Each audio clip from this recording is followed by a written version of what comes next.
So now, standard form.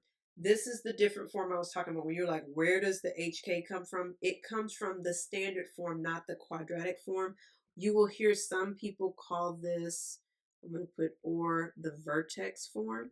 And the reason why they call it the vertex form is because you literally see the vertex here. Remember, the vertex is HK. You can literally see it in this form. And then, of course, the axis of symmetry is the line x equals 8. So that's why they say it's vertex form, standard form. Now you're probably thinking, well, why is standard form different from the quadratic form? Are they the same? Remember, they are strictly what do you call it? Different forms, but they get you to the same graph.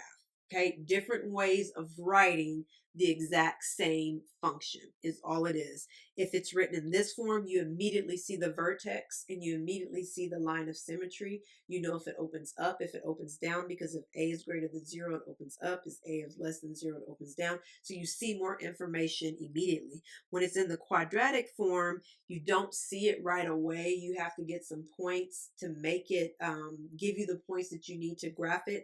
And then we'll get to this later, but the vertex looks like this. And again, that comes from doing the quadratic formula. The quadratic formula that we did here, this thing here.